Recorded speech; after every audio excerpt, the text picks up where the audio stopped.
Bom dia, pessoal, tudo bem? Como vocês estão? Espero que muito bem. Hoje, segunda-feira, dia 19 de agosto de 2024, nós vamos para não, 23ª parte do livro Conspiração Gênesis 6.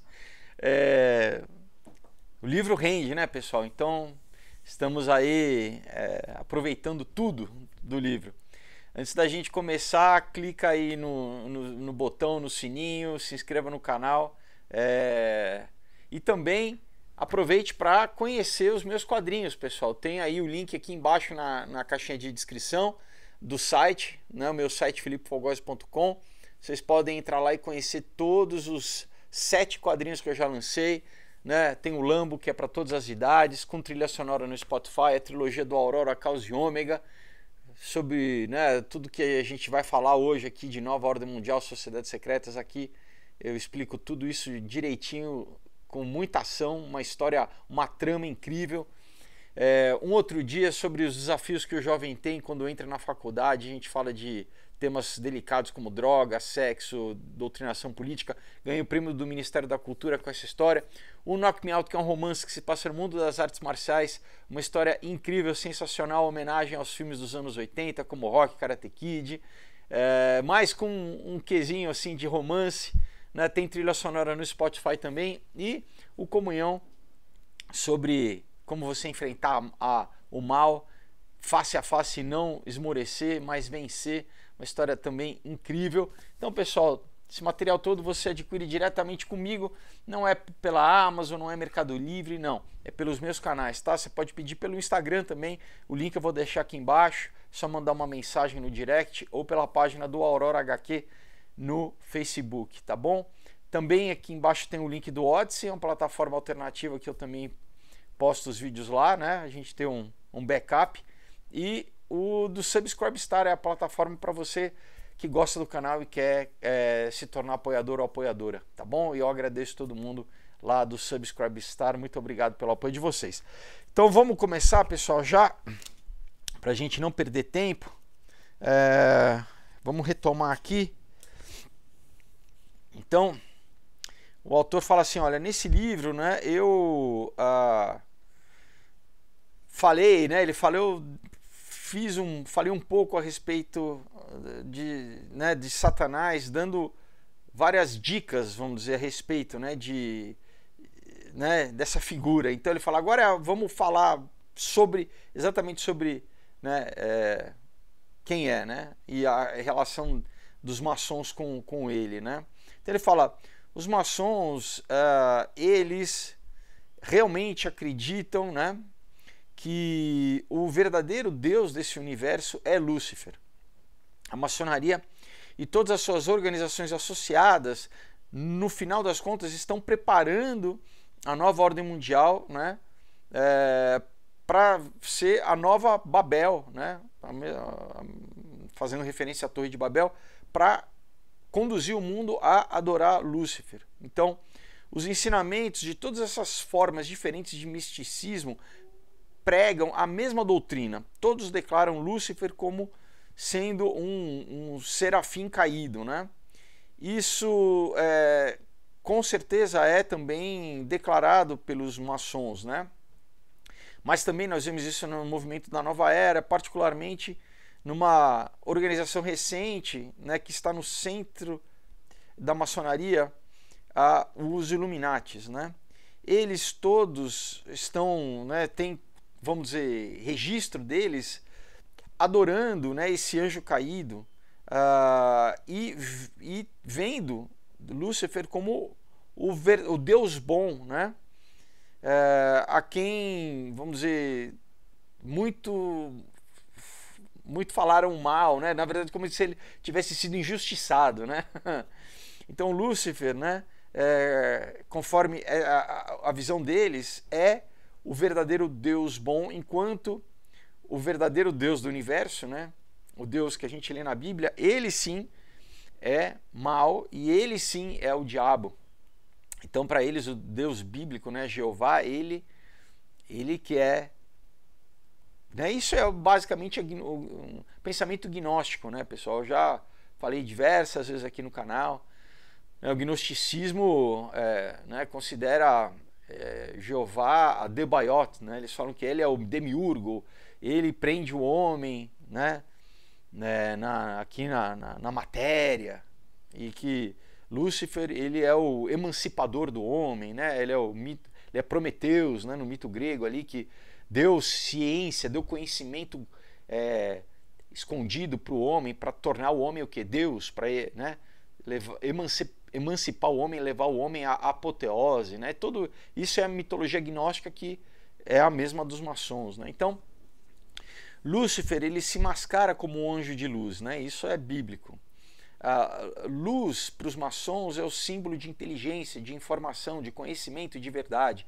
E a escuridão é a ignorância e o mal. E os seguidores de Adonai, né? Então os judeus, os muçulmanos, apesar que, né, os muçulmanos, eu já falei aqui, gente, já fiz vídeo aqui, como Maomé teve a revelação, enfim, é diferente, apesar de colocarem como religião abrâmica, eu coloco, né, separo um pouquinho aqui. Então, os cristãos e os judeus, né, eles adoram, então, na verdade, o diabo, né? Então, Lúcifer para os maçons e para os, né, esses esotéricos, esses gnósticos, é o deus da luz e o deus do bem, né? É o Deus que luta contra a escuridão e a maldade da humanidade. Então, Lúcifer é derivado da palavra latim lucidus ou lux, né, que significa luz. Então, a gente tem que ficar bem atento sobre, né, essas palavras, né, que derivam, né, de luz, né, tais como lucis, né, que é vindo da luz, né? Como, né, a organização teosófica, a Lucis Trust, né, que da Madame Blavatsky, que na verdade era Lucifer Trust, mas mudaram para Lucis Trust porque, né, estava muito óbvio. Então, essa organização ela publica livros, né, que apoiam o movimento Nova Era e que apoiam, né, o governo global, enfim, e que é, na verdade, uma organização ligada à ONU, né? Isso eu já falei diversas vezes aqui também, né? Então, outro nome, né, que nós devemos ficar atentos é o nome Lucent Technologies, que é uma das corporações que fazem parte da AT&T, né? Que é aquele gigante da comunicação nos Estados Unidos que vem, né, nasceu da Bell Technologies, né? E tem toda a questão do símbolo do Bell, né? Que Bell é sino, né? Então, eles também são ligados com a maçonaria. Inclusive eu tenho foto de um broche do Bell Technology, né, com o símbolo maçônico dentro, né, do sino, né, a régua e o compasso dentro do sino, né, enfim, então são ligados, né.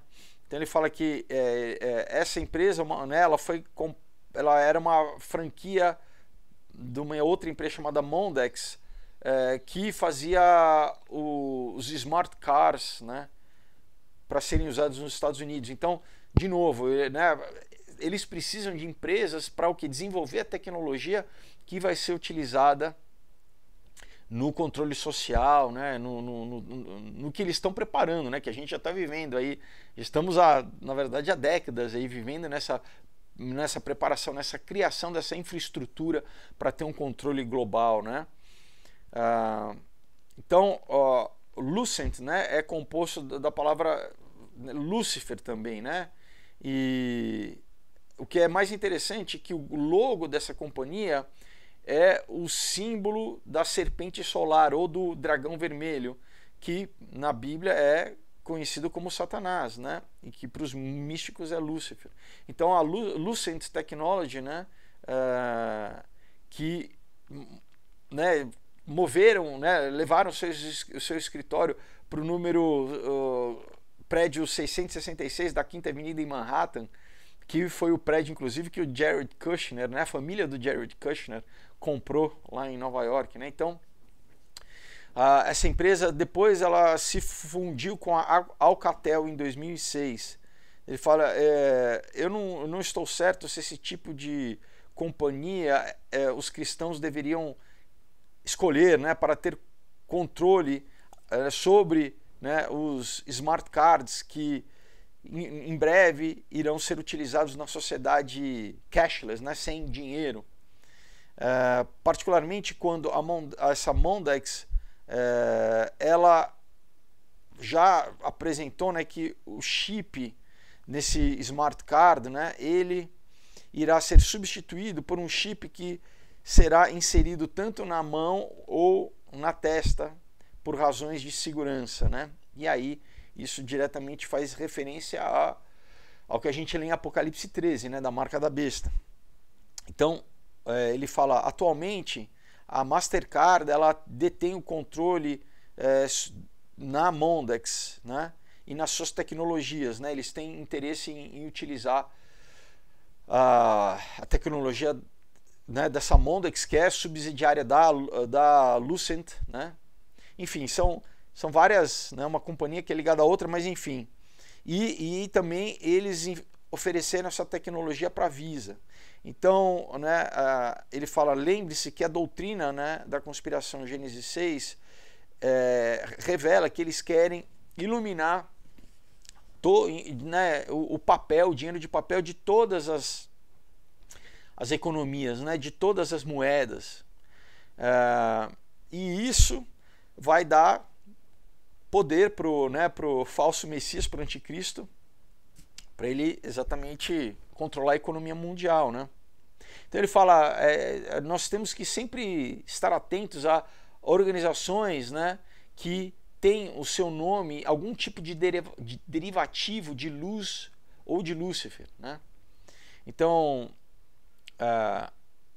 o segredo, né, da causa deles está na alegoria que eles usam, né, no simbolismo. Eu diria, além do simplesmente do nome, né, muitas vezes no logotipo, né, pessoal? A gente não pode esquecer que eles são, né, místicos, né?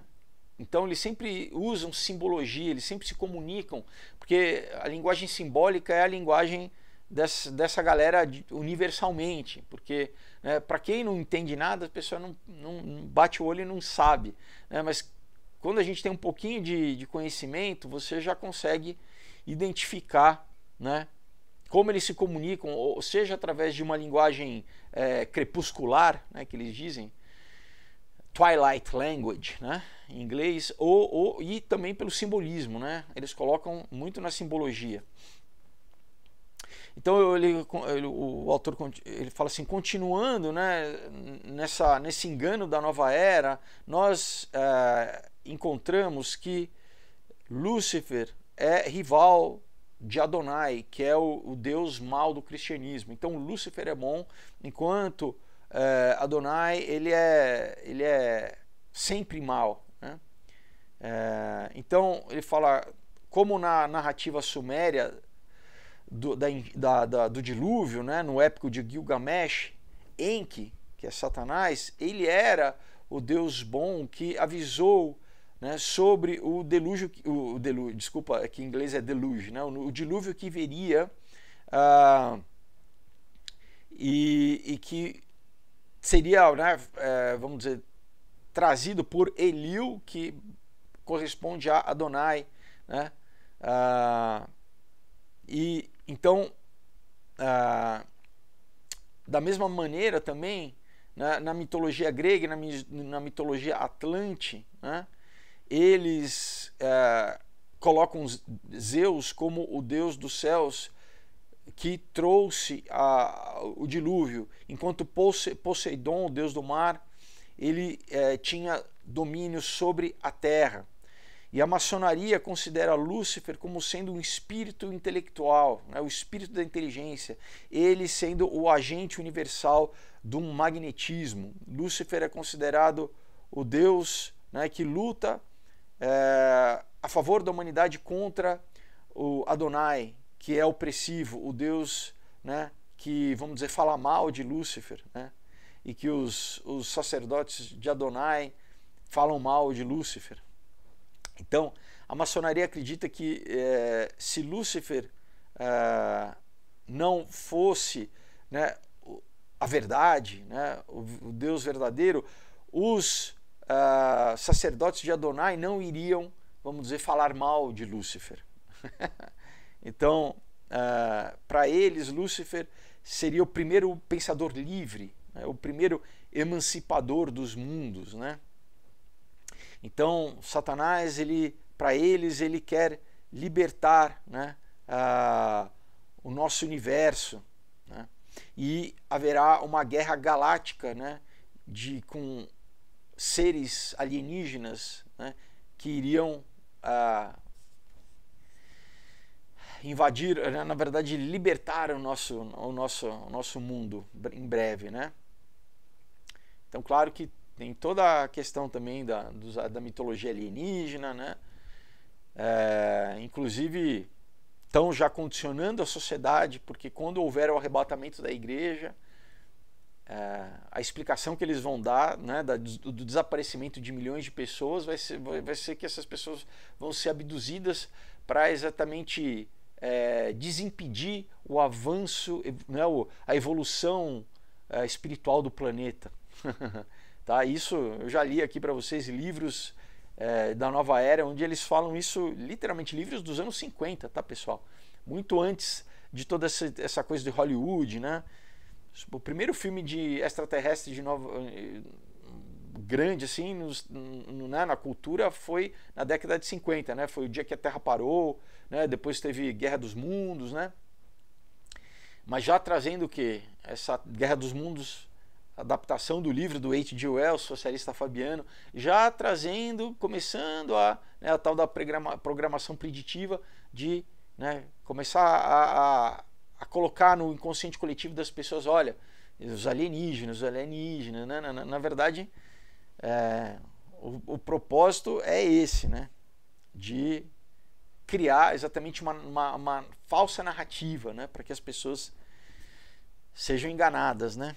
Então, continuando aqui, os maçons e o movimento Nova Era, eles julgam o cristianismo como sendo negativo, como sendo mal. Eles acreditam que, então, Adonai, né, Jeová, ele deseja manter a humanidade na escuridão através da ignorância, né? Então, por isso que eles chamam a época, né, da Idade Média, né, da escolástica ali, na época do crescimento da igreja, na verdade, como a Era das Trevas, né? Porque para eles, então, na época que a igreja está crescendo, não, isso é mal, né?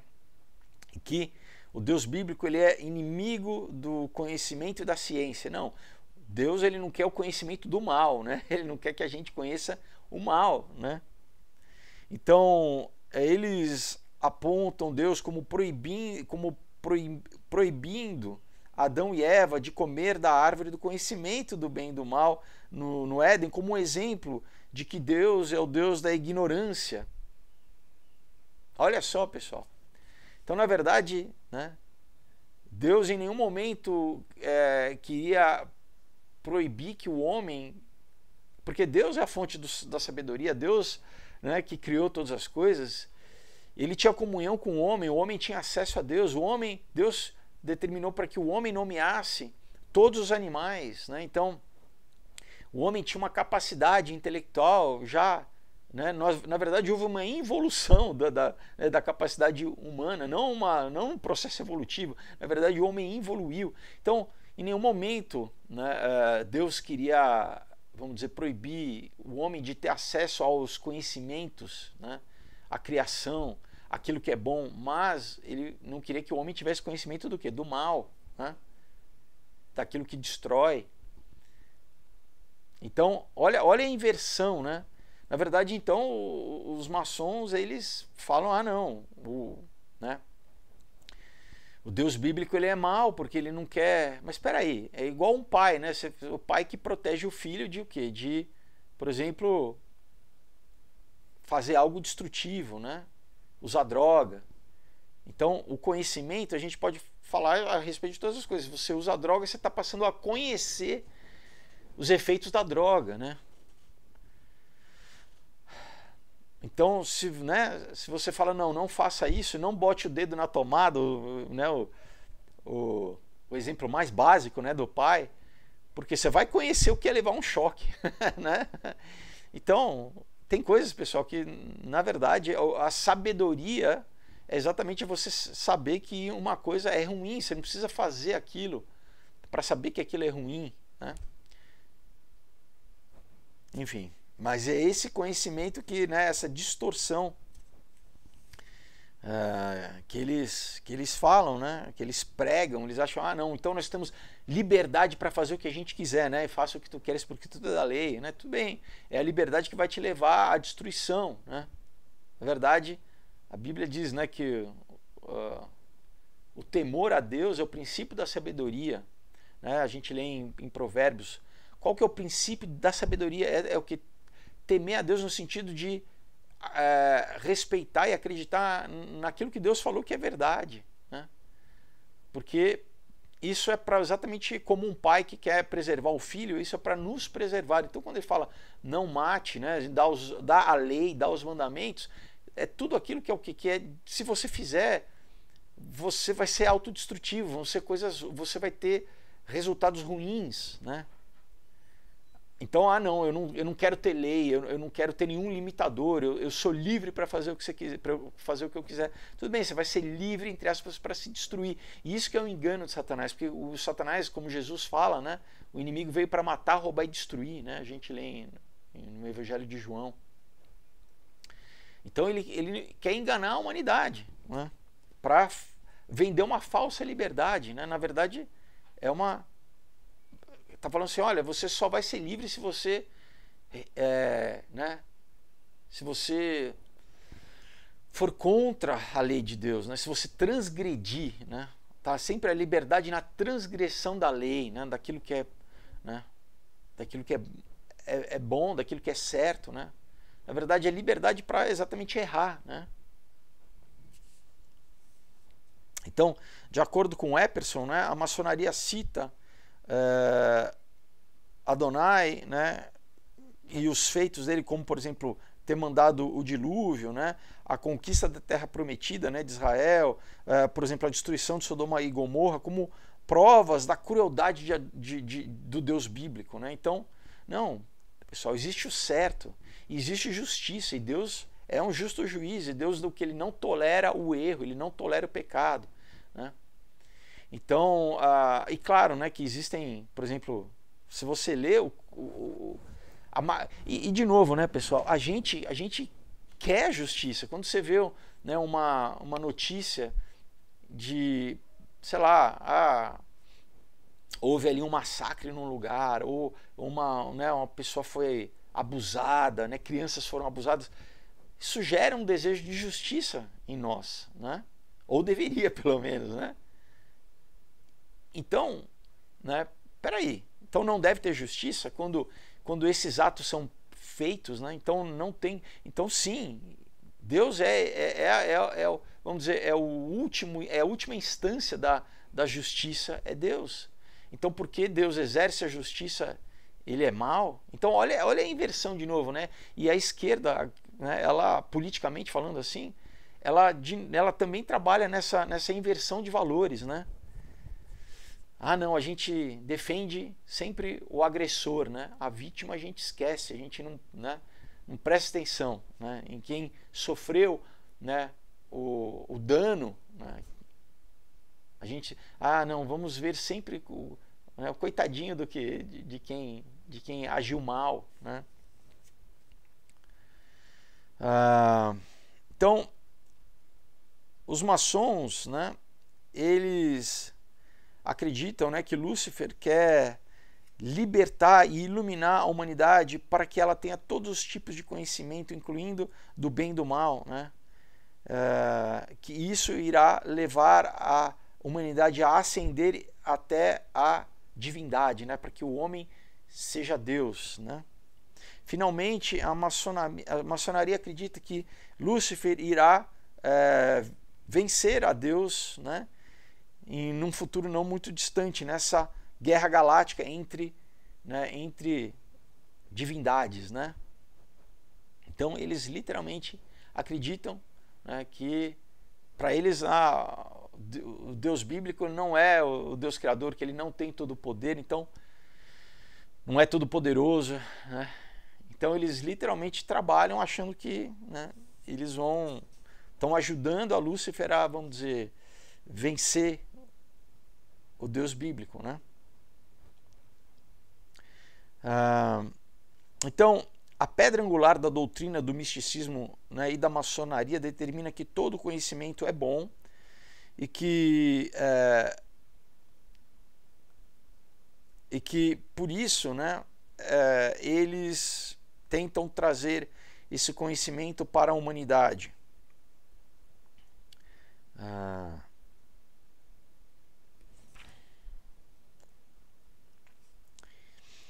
Então, e para os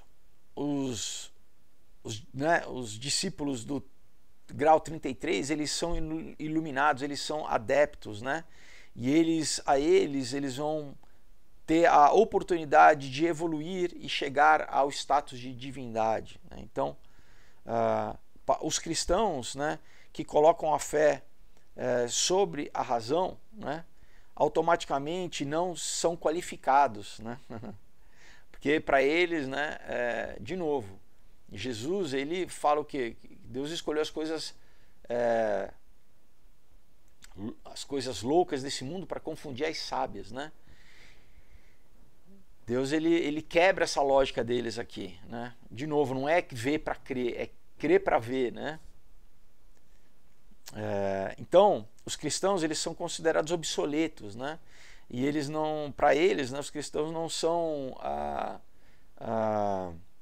merecedores, né, de chegar nessa iluminação. Ao contrário, né, pessoal, a gente é salvo literalmente pela fé. Então você vê como são caminhos completamente opostos, né? O caminho da salvação, que no fundo a gente vai chegar, né, na salvação e vamos viver com Deus e vamos, né, viver a eternidade pela fé. É completamente diferente do que eles pensam. Eles pensam assim, não, nós através da ritualística, né, e através do conhecimento do mal, na verdade, né? Por isso que tem toda a questão sexual também, né? Que tipo, não tem barreiras, a gente vai fazendo rituais e rituais. Muitos abertamente contra tudo que a Bíblia diz, né? Eles falam, aí sim a gente vai ter o conhecimento total. Então, por exemplo, sacrificar uma vida humana, eu vou ter poder, eu vou ter o conhecimento do que é tirar uma vida. Então, para eles, isso é importante. É visto como algo positivo, no sentido que isso está me fazendo a ter o conhecimento, a experiência do que é ter poder sobre a vida de alguém. Vocês estão entendendo, pessoal? Então ele fala, os verdadeiros cristãos e aqueles que são leais ao Deus Altíssimo, verdadeiro, eles não são bem-vindos na nova ordem mundial iluminada, né? Portanto, esse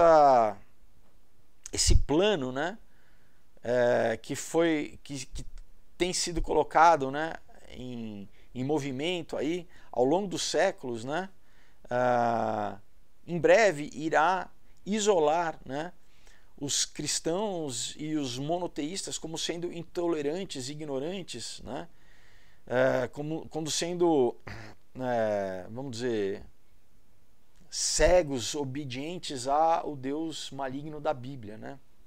Então, em breve, os cristãos eles serão caçados, presos, escravizados e então serão martirizados, né, pelos ditos discípulos da luz, né?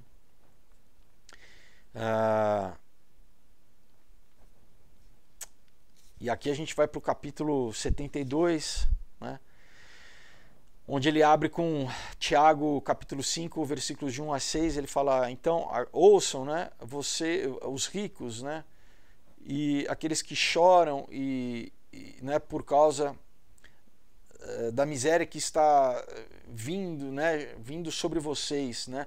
A sua riqueza é podre, né? E as traças comeram as suas roupas, né? O seu ouro e a sua prata estão corroídos, né? E a corrosão irá testificar contra você, né? E irá comer a sua carne como fogo. Vocês acumularam a sua riqueza nos últimos dias. Vocês têm vivido na terra em luxo, em indulgência, né? em prazeres. Vocês engordaram, né? Para o dia do abate. Vocês condenaram e mataram homens inocentes que eram opostos a vocês. Eu traduzi aqui, né, de bate-pronto, mas lê aí, você vai ver direitinho, né, na tradução. Então, ele continua aqui, olha, essa elite poderosa, né, ele fala assim, o quão profundo, né, são os tentáculos desse Leviatã, né, dessa organização. Ele fala, vamos aqui dar uma olhada, né,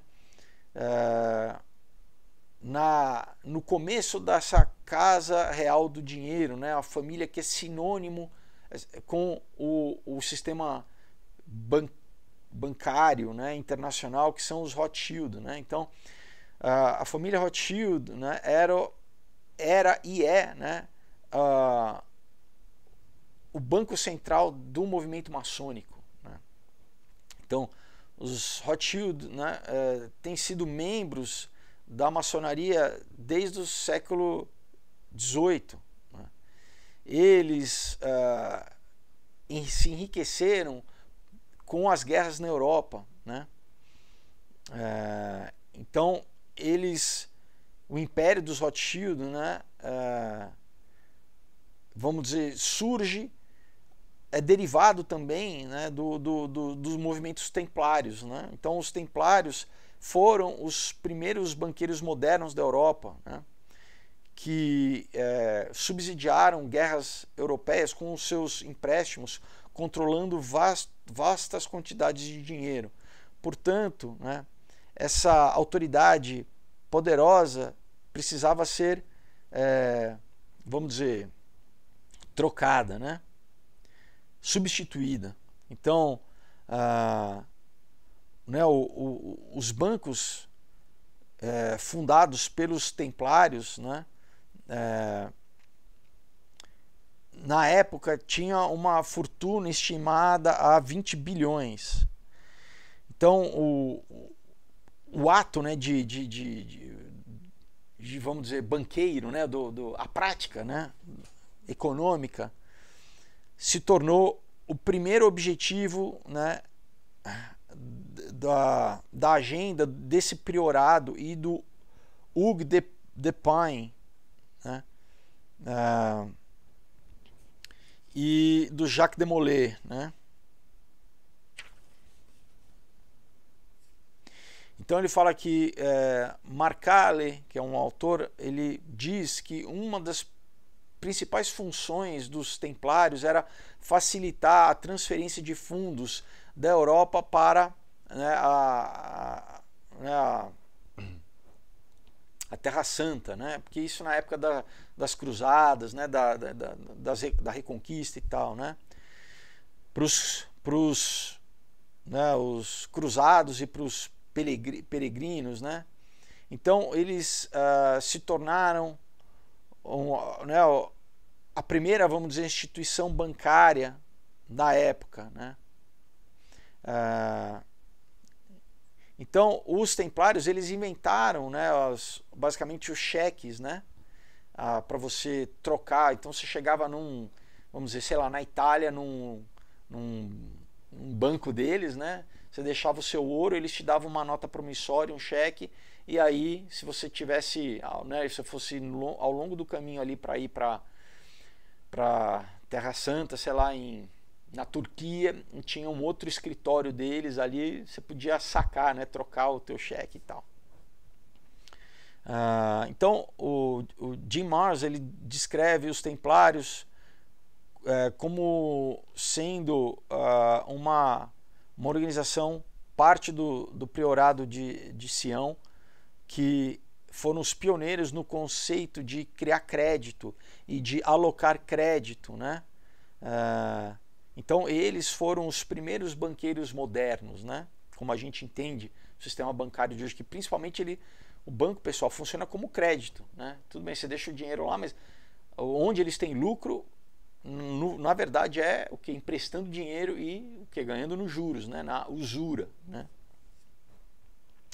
Então o Gardner, outro autor, ele cita aqui, ele escreve que os templários estabeleceram a primeira rede banqueira internacional e se tornaram os financiadores de quase todos os tronos da Europa, né? Então aí você vê como a monarquia já passou a meio que depender deles, né? Porque eles davam de novo, né? Financiavam para a guerra, né? Para ambos os lados eles, né, davam dinheiro para reinos, né? Portanto, essa organização, né, os maçons, eles funcionavam também como uma parte, vamos dizer, para encobrir, né, funcionar como sendo um braço dos templários, né? Porque, né, a gente lembra que na França, se não me engano, em 1300 e pouco, né, o rei Filipe lá perseguiu os templários, mandou, né, matar, inclusive o Jacques de Molay, né, foram queimados e tal, e muitos fugiram, né, muitos fugiram para a Suíça, depois alguns fugiram, né, para aqui, para as Américas, né. Então, assim, a família Rothschild, eles substituíram os templários como sendo a primeira organização financeira, né, na Europa.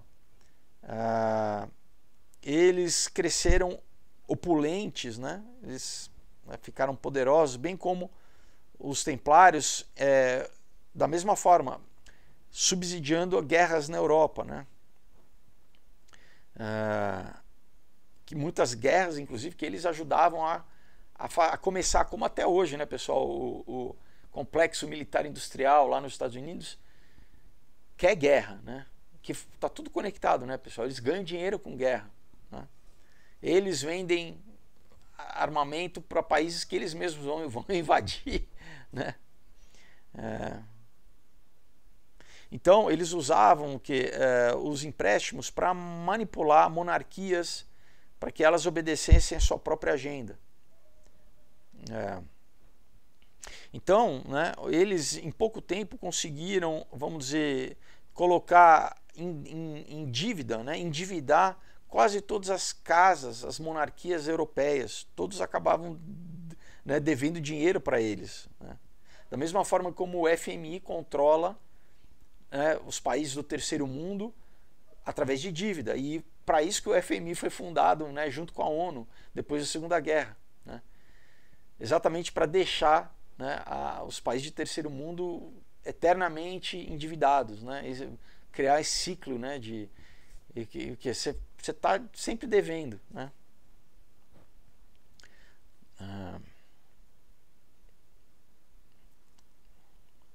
Ele fala que incluindo a famosa dinastia Habsburgo, né.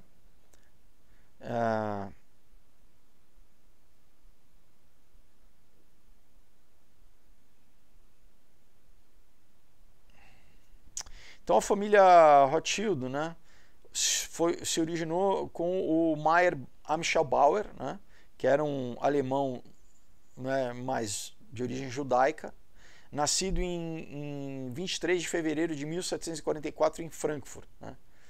O Mayer, ele era da corte financeira do rei Guilherme IX,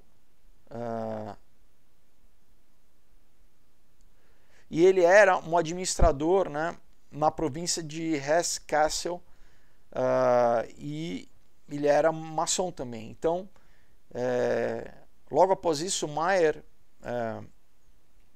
ele foi trabalhar para uma família alemã de Thurn, né, que era uma família poderosa que controlava o sistema de correio, né, a cavalo, né, de informação. Então ele fala, através desse início, vamos dizer, aparentemente inócuo, né? Ele foi sendo introduzido às casas reais da Europa, né? E ele prosperou porque ele tinha informação confidencial, né? Que ele recebia através, né, das conexões que ele tinha, né? Sobre tendências de mercado, basicamente como é assim, informação interna da bolsa de valores, como hoje, né, isso é crime, né, numa bolsa de valores você não pode ter informação insider, mas obviamente que, né, não é à toa que você vê esses caras sempre vendendo antes né, de ter um crash, né, Warren Buffett, é a mesma, pessoal, nada mudou, tá? Então, ele sabia exatamente, né, o futuro dos preços das commodities, né, e de se haveria né, o futuro de eventos políticos, como talvez um conflito, uma guerra, né. Então, o Bauer, ele abriu o seu primeiro, né, casa né, a primeira casa de crédito, vamos dizer, em Frankfurt, né. E o seu filho Nathan, né, ele foi enviado para fazer a mesma coisa em Londres, né. E o seu filho mais novo, Jacob, foi enviado para fazer a mesma coisa em Paris em 1811.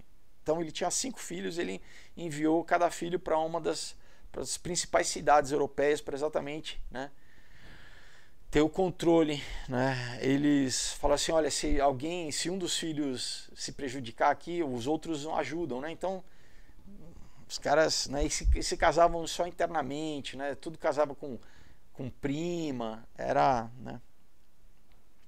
E a família mudou formalmente o nome para Rothschild, né, que significa escudo vermelho, né? E também tem a ver com, né, uma insígnia Rosa Cruz, né? Porque o Nathan também, quando chegou em Londres, ele queria se distanciar, né, de qualquer ligação com a origem dele judaica, né? Então, porque o Bauer era conhecidamente o sobrenome judaico, e então, não, Rothschild parecia um nome alemão, então eles, né, quiseram ficar, vamos dizer, meio anônimos assim, né? Então, em Londres, o Nathan,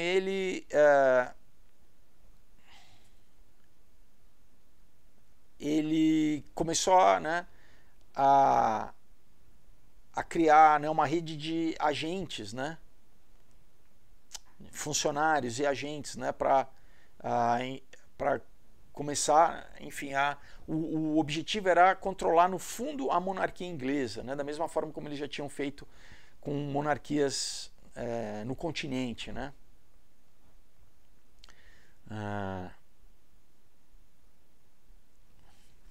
Então, né, outra coisa que ele não fala aqui, mas que eu já li para vocês, é a questão do franquismo, né, primeiro do Sabbatai Zev, que foi um falso messias, né, em 1666, ele, né, ainda na época no Império Otomano, ele disse que ele era o Messias e que ele criou, vamos dizer, o sabateinismo, que era uma religião exatamente de fazer tudo aquilo contra o que a Bíblia dizia, né, tudo que a Torá dizia na época, né. E ele criou esse movimento, até esse movimento foi desmascarado quando o sultão lá do Império Otomano determinou que ele deveria se converter ao islamismo, senão ele iria morrer. E ele, obviamente, se converteu, né, para o islamismo, e aí muitos seguidores deles, do Sabbatai Zev, dispersaram, né, mas mesmo assim a doutrina meio que ficou. Basicamente a salvação pelo pecado. Então, assim, se a gente pecar, quanto mais a gente pecar, a gente vai o quê? Vamos dizer, fazer com que o escatom, né, emancipar o escatom, a gente vai acelerar o processo, né, do juízo e da vinda, né, da intervenção de Deus aqui na Terra, basicamente, assim, do final dos tempos, né. 100 anos depois, você tem um cara chamado Jacob Frank, aí no século XVIII, né, que se dizia a reencarnação do Sabbatai Zev. E lá exatamente em Frankfurt, e o Jacob Frank, que aí é um movimento chamado franquismo, o Meyer Amschel Bauer, ele estava ligado com com o Sabbatai Zev, desculpa, o Jacob Frank. Ele era discípulo do Jacob Frank, né? E estava ligado também com Adam Weishaupt, que é o criador do movimento Illuminati. Então, tá tudo conectado, pessoal. E a doutrina é exatamente essa doutrina de vamos dizer, de pecar, né? A restrição bíblica, as restrições tão erradas, né? Então, a gente avança através do pecado. Óbvio que isso você não fala para todo mundo, isso é só interno para eles, né? Mas enfim, eu só fiz esse parênteses aqui. Vamos continuar. Então a estratégia deles era o que? Era tentar pegar as pessoas também em chantagem, né? Então tentar, vamos dizer, inclusive essa coisa de festas, né, para tentar fazer com que a pessoa sexualmente fosse passível de chantagem, né? Igual o Jeffrey Epstein agora, né, recentemente na ilha, né? Mesmo padrão, pessoal, né? Então eles precisavam ter podre, né? A gente precisa ter podre sobre as pessoas para poder controlar as pessoas, né? Então eles usavam liberalismo, libertinagem, né? Para tentar, né, novamente deixar essas pessoas suscetíveis à chantagem, né? Então eles deliberadamente também denegriam a sociedade aonde eles estavam promovendo vários tipos de imoralidade, né? A promoção do álcool e promoção de outros vícios, inclusive de droga, né? Lembra que eles sempre se vendo como elite, eles falam assim, então a gente não tem problema moral para eles, por exemplo, vender droga para a população, porque para eles aquela população toda é animal, né? É gado, né? Então eles não têm nenhum problema moral, né, em, vamos dizer, ganhar com a miséria dos outros, né? Em endividar as pessoas. Eles não têm nenhum problema em explorar, vamos dizer, né, a vida dos outros, porque ele fala assim, não, as outras pessoas que são ignorantes, né, que se eles querem se drogar, né. Mas óbvio que o homem sem Deus, o homem é suscetível ao erro, né. Se mesmo com Deus, pessoal, a gente continua pecando, mas graças a Deus a gente se arrepende. Mas então o homem, no estado natural dele, sem Deus, ele está como igual um patinho na lagoa, ele está vulnerável, né? E eles, obviamente que, né, promovem toda uma mentira, né? Ou sendo a publicidade, ou sendo o quê? Né? É só ver a sociedade que a gente vive, né? E quando alguém tenta se levantar para falar contra isso, eles o quê? Eles tentam, né, calar a boca dessas pessoas e tal. E criam, né, esse universo de ilusão, né, de smoke and mirrors, né, como fala em inglês, para que as pessoas fiquem presas nessa matrix que eles criaram, né? Bom, eles continuam aqui. Então,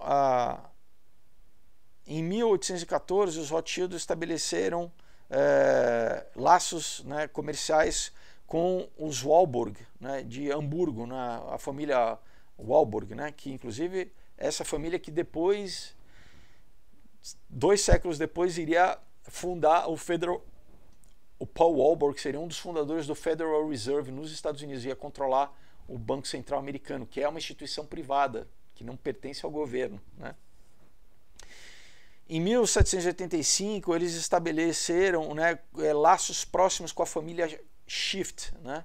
Então, o Jacob Henry Schiff imigrou para os Estados Unidos em 1865, né, e se juntou a uma firma de investimento do Abraham Kuhn, né? Então, o Jacob casou com a filha do Solomon Loeb, que era o chefe do Kuhn, Loeb Company de Nova York em 1875. Então, o Jacob Schiff foi promovido a chefe dessa empresa Kuhn Loeb em 1885. Quando o Solomon Loeb faleceu. O Solomon Loeb e o Abraham Kuhn casaram com as irmãs, né? Um casou com a irmã do outro.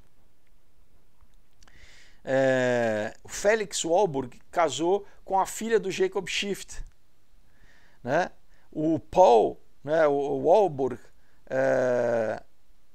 que era irmão do Felix Warburg, casou com a filha do Solomon Loeb, chamada Nina, né? Que era do segundo casamento do Loeb. O Otto Kahn, outro parceiro da empresa do Kuhn e Loeb, casou com um dos investidores originais da Goldman Sachs. Então, 2 filhos do Sachs, né, casaram com 2 filhas do Goldman. Vocês estão entendendo, pessoal, que é tudo casamento entre eles, né? Para o quê? Para manter o poder. E esse Jacob Schiff é quem deu o dinheiro para o Trotsky sair de Nova York para ir fazer a Revolução Russa, né, em 1917, para derrubar a família Romanov lá. O Lenin foi de trem da Alemanha com ouro, e o Trotsky foi de navio, saindo de Nova York com o dinheiro do Jacob Schiff. Então, essas famílias eram e continuam sendo proeminentes famílias no sistema financeiro americano, né? E é importante a gente ter o real entendimento, né, vamos dizer, do alcance, né, que essas famílias têm, né, em manter o controle e a riqueza num círculo fechado, né, estrategicamente alinhado com essas famílias, né, e com essas genealogias gnósticas, né, que operam como sendo braços dos Rothschild, né? Então, o poder do Império Rothschild continua a alcançar, né, o mundo através do Atlântico nas Américas, né? E não só, né, também na China. Eles chegaram lá junto com o Império Inglês na China. Então, o primeiro banco dos Rothschild na China foi fundado em, não lembro se 1870 e pouco, mas foi ainda no século XIX, né? E, por exemplo, né, os Rothschild, eles ajudaram a fundar a companhia Standard Oil da família dos Rockefeller, né? Então, eles ainda têm controle acionário, né, da Standard Oil, que é a empresa da Shell, né? O império do Rockefeller, né, foi impulsionado exatamente com o dinheiro dos Rothschild, né? Então eles devem a sua riqueza, né, e eles têm lealdade aos Rothschild, né? Então, também infiltrados no Wall Street, né, e com parceiros estratégicos como o Kuhn Lobby, a companhia do Kuhn Lobby, junto com o JP Morgan, né, os Rothschild financiaram o J.D. Rockefeller através do Citibank of Cleveland, que é um braço do Império Rothschild, para que eles pudessem criar a Standard Oil, né? Então, pessoal, né, por que é importante a gente conhecer a história, né? Porque a gente entende como que eles vão, né, chegando. E, por exemplo, aqui no Brasil, né, você tem já desde os anos 50 a Fundação Rockefeller já testando um monte de remédio, né? Lembra que depois da Standard Oil, de petróleo, eles começaram a financiar a indústria farmacêutica, sendo, né, derivada de produtos de petróleo, né? Toda a indústria petroquímica, né, toda a indústria farmacêutica é derivativa da petroquímica, né? E junto com isso vem o que? Toda a questão de controle eugênico, né, de controle populacional, redução populacional, né? Eles que promoveram a pesquisa, por exemplo, da pílula anticoncepcional nos anos 60. Enfim, vamos encerrar aqui nosso vídeo, né? 1 hora passa rápido, né, pessoal?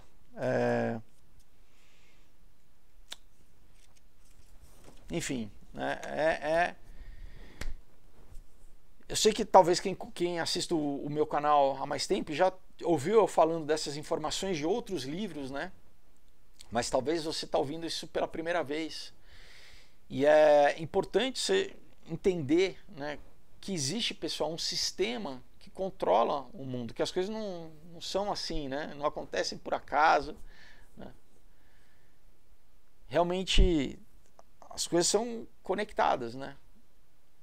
São agentes que através dos séculos aí estão promovendo uma agenda, mas o que a gente não pode perder de vista é que eles têm mais do que uma ideologia, eles têm uma religião, né?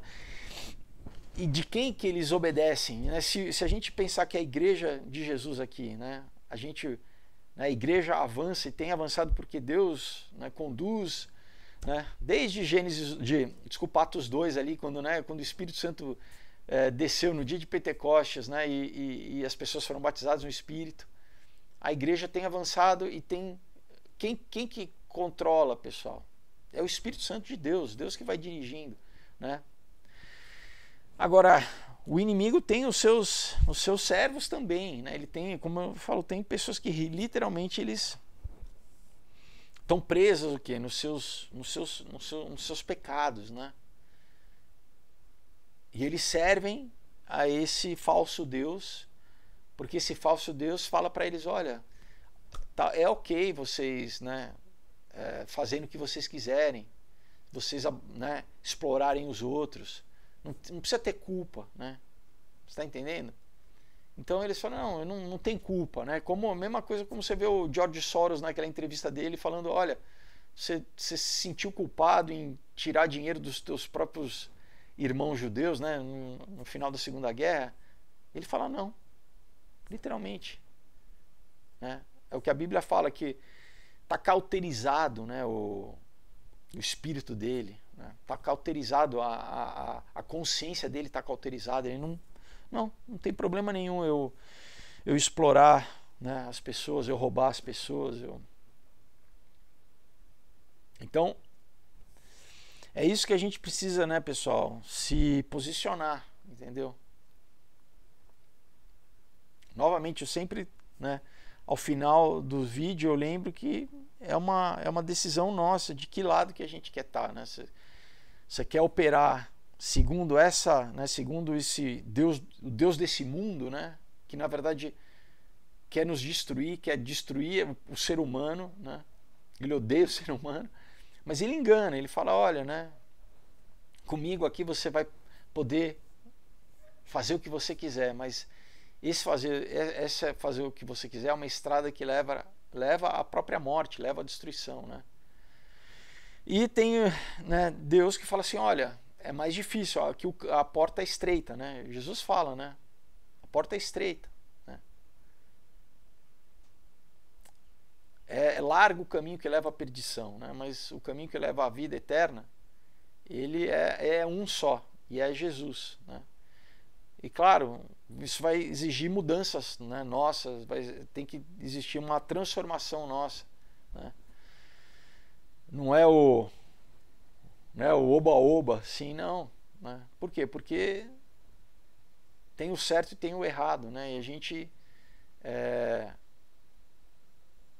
tem que, né, buscar se santificar cada dia, e isso só é capaz quando a gente recebe o Espírito Santo de Deus em nós, né? Quando a gente confessa Jesus como Senhor e Salvador da nossa vida, que Ele que nos capacita, né? Porque na nossa natureza humana caída, a nossa tendência é ir exatamente para o outro lado, é descambar, né? É fazer o mal. Então, só o Espírito Santo de Deus que, né, que opera em nós, renova a nossa mente, nos transforma para o quê? Para a gente, né, buscar, né, pessoal, a gente está no caminho que leva à vida eterna, né? E isso é Jesus. Então eu vou fazer uma oração, eu quero te convidar a orar comigo. Se você nunca entregou a sua vida, né, a Cristo, se você nunca confessou, porque ao confessar você está exteriorizando a tua decisão interna de buscar a Deus. Amém? Vamos fazer essa oração? Coloca a mão no seu coração e ora comigo assim. Senhor Jesus, eu me arrependo dos meus pecados, Pai. Eu reconheço que eu sou falho, eu sou pecador. Então, eu peço a Ti perdão, Pai, de todos os pecados, Pai, que eu cometi até hoje. Eu me arrependo, Senhor. Eu, Pai, te confesso como meu único e suficiente Senhor e Salvador. Eu reconheço que eu preciso, Pai, do teu sangue derramado na cruz do Calvário para me lavar e me purificar de todo pecado.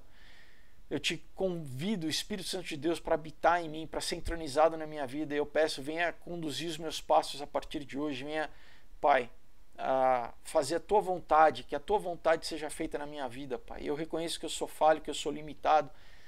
Eu erro, Pai. Eu preciso da tua direção. Eu preciso do teu Espírito Santo em mim, me guiando os meus passos, me dirigindo, Pai. Eu me entrego a ti. Eu entrego, Pai, a minha mente, o meu coração, o meu corpo, Pai. Eu peço que tu venha ser entronizado na minha vida e que tu venha me conduzir a partir de hoje, que seja feita a tua vontade aqui na terra como no céu, na minha vida, Pai. Eu peço, escreva meu nome no teu livro da vida e me cele com o teu Espírito Santo da promessa. Eu te louvo e te agradeço, em nome de Jesus, amém. Se você fez essa oração com fé, com sinceridade, a Bíblia diz que você é uma nova criatura, as coisas velhas já passaram, eis que se fizeram novas. Então é um novo caminhar. Agora você precisa conhecer a Deus, compre uma Bíblia, passe a ler, passe a ter uma rotina diária de oração, de leitura bíblica e busque uma igreja para você estar inserido no corpo de Cristo aqui na terra, para você estar com pessoas que também são filhas de Deus, são os teus irmãos e irmãs espirituais, para que você agora passe a andar em novidade de vida, e para que você cumpra o propósito que Deus tem para você aqui, amém? Então, pessoal, a gente encerra o nosso vídeo, eu lembro novamente vocês dos quadrinhos, não deixe de entrar para conhecer, tá? Os links todos estão aqui embaixo, realmente vale a pena, vocês vão ler, vão se divertir, é um presente incrível se você quiser dar o presente de aniversário para alguém, tá? Ou não precisa ser aniversário, mas um presente mesmo, se você quiser de repente, incentivar os teus filhos, os teus sobrinhos a lerem, a começar a ter o hábito da leitura, é um material sensacional, tá bom? Então, pessoal, a gente encerra nosso vídeo, a gente continua semana que vem, mas quinta-feira tem um outro vídeo aí para vocês também, tá bom? Então, desejo uma excelente semana, Deus abençoe, até a próxima, tchau!